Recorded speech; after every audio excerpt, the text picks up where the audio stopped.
Oke, saham yang mau kita bahas sekarang adalah INTP. Nah, siapa sih yang tidak tahu semen Indosemen? Indosemen ini dimiliki oleh PT Indosemen Tunggal Prakasa atau yang juga dikenal sebagai sebutan Indosemen. Ya, jadi perusahaan ini merupakan salah satu produsen semen terkemuka di Indonesia yang mulai beroperasi pada 1975. Nah, logo Indosemen terdiri dari lingkaran dengan warna biru di mana di dalamnya terdapat tulisan 3 roda yang disusun dalam bentuk setengah lingkaran di bagian atas dan semen yang disusun dalam bentuk setengah lingkaran di bagian bawah.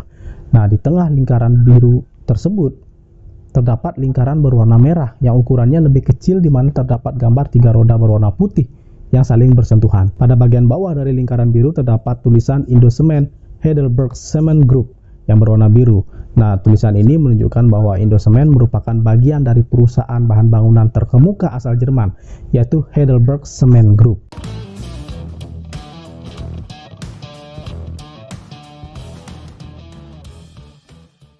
Nah, untuk pendapatan yang berhasil diperoleh oleh Indosemen di kuartal pertama tahun 2022 itu adalah senilai 3,55 triliun. Naik tipis dari periode yang sama di tahun 2021 yang senilai 3,4 triliun. Nah, kemudian di kuartal kedua tahun 2022, perseroan berhasil mencetak pendapatan senilai 3,35 triliun, naik juga dari periode yang sama di tahun 2021 yang senilai 3,22 triliun. Nah, untuk di kuartal ketiga tahun 2022, perseroan berhasil mencetak pendapatan senilai 4,75 triliun, naik dari periode yang sama di tahun 2021 yang senilai 3,94 triliun. Untuk laba bersih yang berhasil diperoleh oleh INTP di kuartal pertama tahun 2022 berhasil mencetak laba bersih senilai 183 miliar, turun dari periode yang sama di tahun 2021 yang senilai 351 miliar.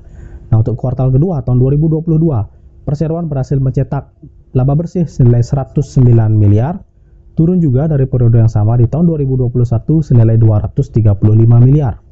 Untuk di kuartal ketiga tahun 2022, perseroan berhasil mencetak laba bersih senilai 655 miliar, naik dari periode yang sama di tahun 2021 senilai 622 miliar. Nah, di sini terlihat ada peningkatan yang signifikan dari laba bersih yang berhasil dicetak Indosemen untuk kuartal ketiga tahun 2022.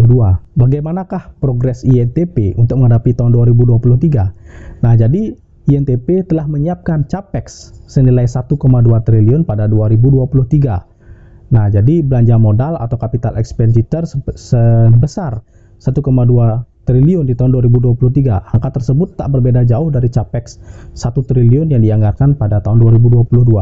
Nah, direktur dan sekretaris perusahaan ini mengatakan sebagian besar dana capex akan digunakan untuk pembayaran sewa pabrik semen di Maros. Nah, kemudian belanja modal juga akan digunakan untuk penambahan fasilitas penerimaan refuse derived fuel atau RDF di pabrik Citerep.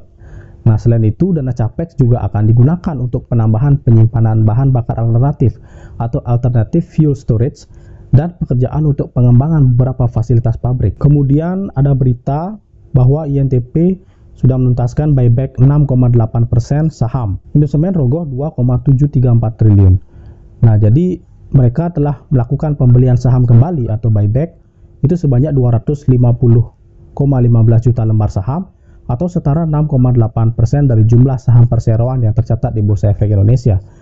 Nah, dalam pemberitahuannya kepada otoritas bursa, manajemen INTP mengungkapkan bahwa untuk buyback yang dicicil pada periode 3 Desember 2021 hingga 6 Desember tahun 2022 tersebut, perseroan menyerap saham di harga rata-rata senilai 10.930 per lembar saham, sehingga total dana yang dikeluarkan untuk 6,8% saham tersebut adalah sebesar 2,734 triliun. Nah, berita yang terakhir ini adalah tentang Indosemen yang mencari celah ya untuk mendapatkan cuan dari proyek IKN.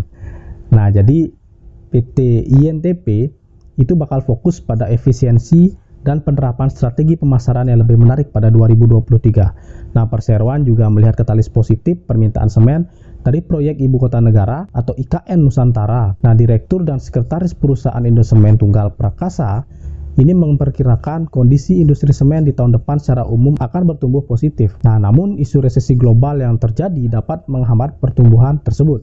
Nah, katalis positif IKN menjadi salah satu faktor yang bisa membantu pertumbuhan tersebut. Jadi kita lihat ya, apakah proyek IKN ini akan berlanjut. Nah, kalau misalkan berlanjut, tentunya Indosemen akan mendapatkan cuannya nanti, akan mendapatkan bagiannya. Tetapi untuk 2023, karena belum pergantian, artinya belum dilaksanakan pemilu, jadi ada kemungkinan 2023 masih kendor juga nih penjualannya. Nah, karena setelah selesai pemilihan presiden, IKN itu dijalankan, baru kita bisa melihat apakah Indosemen ini ada kenaikan pendapatan setelah dia mendapatkan cuan atau mendapatkan piece of cake ya di proyek IKN.